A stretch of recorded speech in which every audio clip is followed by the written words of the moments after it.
Hello ladies and gentlemen, welcome back to Mail Time on Tales of Talks. And today we have not sponsored content, but definitely products that I need to disclose were sent to me. I did not have to pay for these, but the company's not paying me anything to say anything in particular. They just want me to try out these products, which are accessories for your accessories. Basically, what we have here is made by a company called Kiwi, I believe it's pronounced. At least that's how it's spelled, like the fruit. And they make accessories for smart speakers. They make accessories for all kinds of stuff, but we're talking about the smart speakers today. So this is a Google Home Mini. I've had one for a very long time, but I've mainly switched to HomePod, so I'm not really using them that much anymore. We have one at home. We use it on occasion, but for the most part, we don't get much use out of our Home Minis. But maybe with this accessory, we could potentially change that. So what this does is it acts as a battery base for your Google Home Mini. So I believe this just slides off. Haven't unboxed anything from this company before, so okay. Opens like this, and they call it the Kiwi Beeson G1. It kind of has a complicated name, but what it essentially is this battery pack, and I haven't used one of these before, and they make one for each color. Oh, look at that. It has a little mobile strap. I guess you could hang it on a door or something if you wanted to. But currently, as it stands, the Google Home Mini is a stationary speaker. You have to have it plugged in via micro USB in order to use it, and that's essentially as far as it can go. There's accessories out there that can let you buy it and mount it to a wall, but it is tethered to wherever your nearest power outlet is. Whereas this is a battery pack of kinds that apparently turns the Google Home Mini into a mobile battery pack, which is interesting. So it has a little micro USB plug-in down here that is going to slide into the Google Home Mini plug-in. Oh, I see. It pops out like a cable kind of. So that's kind of how the micro USB comes out of the battery itself. I'm not sure if they ship this thing with a charge, but I guess we'll find out here if we plug this in. So micro USB to micro USB. Not my favorite port in the world, but that's the way Google wanted it, I guess. Trying to plug it in here, it's kind of fighting me. I'm not getting a secure lock. Is that plugged in? There's a little power button on the side that I can press. Maybe they ship it without a charge. I'm holding power. I'm not getting anything so far. Oh, it buzzed. Oh,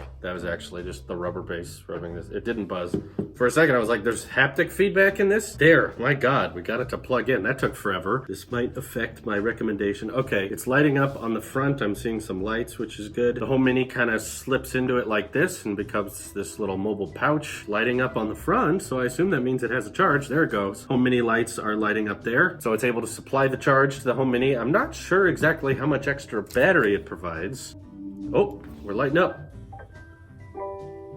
Remember those lights, because they're going to stay that way forever. It's kind of sad that you still have to charge the battery pack via micro USB. Maybe they were being polite and saying, hey, you can use your micro USB cable that came with your Home Mini to charge it, but I don't know. I kind of would have preferred it if they adapted it to USB-C. I feel like that would have been kind of nice. So you can still adjust volume like this, and it still works perfectly as a everyday ordinary speaker. So, hey Google.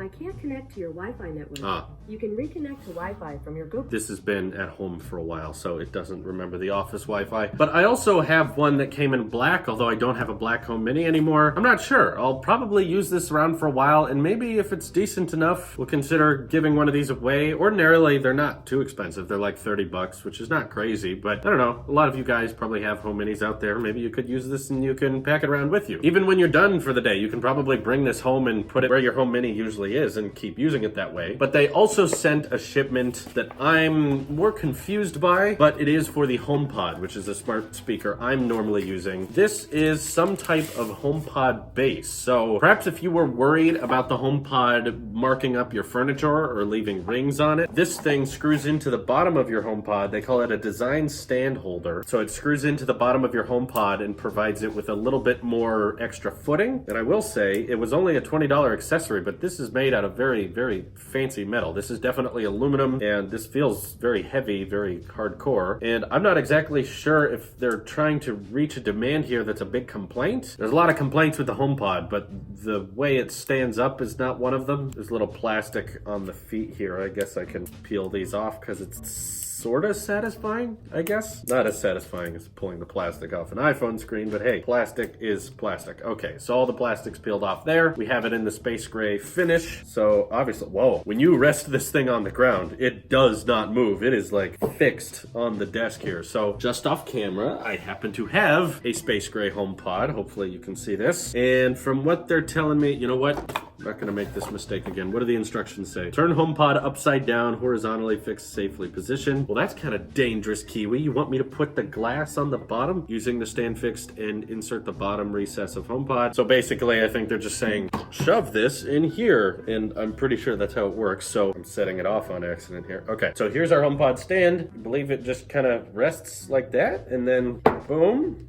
I guess it's a space gray little stand for your HomePod. It's only a $20 accessory, which in the grand scheme of the price of the HomePod, I guess is not that expensive. Does it allow it to be more fixed? I guess you don't have to worry about it pushing over because you can exert quite a lot of force on this. Look, it's pushing me. I'm in a rolling chair right now. And if I start pushing the HomePod with this stand, it really, really attaches it to the desk. Like, okay, my feet are off the ground right now. If I push the HomePod, I just start to spin. The HomePod will not move. What? Oh, wow. I can just keep going. I'll keep going here. So that makes the HomePod fairly rigid. Oh wow, it already is stuck inside. So if we pull it out here, this definitely will improve the standability of your HomePod in case you were worried about it falling over. But without, yeah, see, I can just push it and it will keep going, no problem. And I can't push myself and push the HomePod at the same time. But as soon as I use the Kiwi stand, it gives it a nice little platform. I guess aesthetically it looks kind of cool.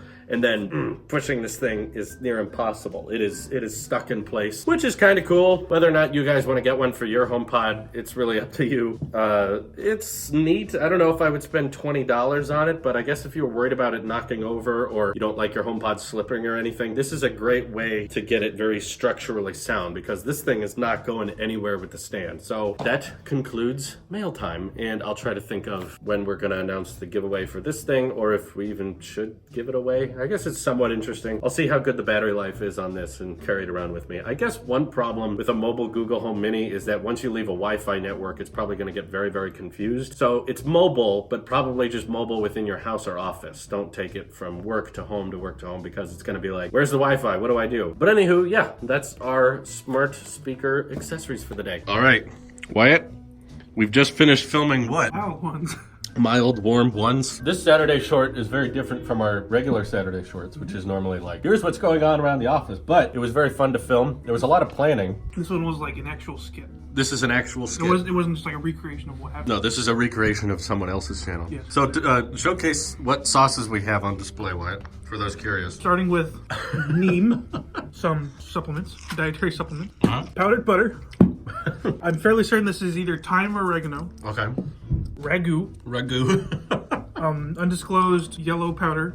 Wow. Some tagine, some chili sauce, and actual hot sauce. That's the only hot sauce we have at our house. All of these bottles I got from our kitchen at home, and I just needed some kind of prop. They didn't need to be hot sauces because I was like, who cares? A lot of work went into planning this set, as low budget as it looks. This is the desk from the tech room, the adjustable desk that my Mac Mini sits on. This black tablecloth is our window drapes for back there. It covers up the door usually. And we got all this chicken from Popeyes. $30 of Popeyes chicken. This our budget was very high for this short. How much did we spend on this short? About $32. $32. For the chicken and milk. This is some advanced filmmaking going on here. Watch out, James Cameron. Watch out, James Cameron. Warm Ones is coming at you live. And we also brought these stools from home because we don't have stools at the office. So now we're gonna enjoy this chicken because I genuinely haven't had breakfast today and I'm starving and they're actually delicious. It sucked because we were eating these and I was like, these taste really good. Yeah. I wanna keep eating them. We were just like, I just wanna keep eating this. But for the sake of my character, I just keep acting like they're too hot and I can't finish them. They're not hot at all. I mean, they're a little warm, but yeah. I did actually put a dab of Valentina on my chicken. I'm sorry, this didn't go to Taylor's Food. It probably should have.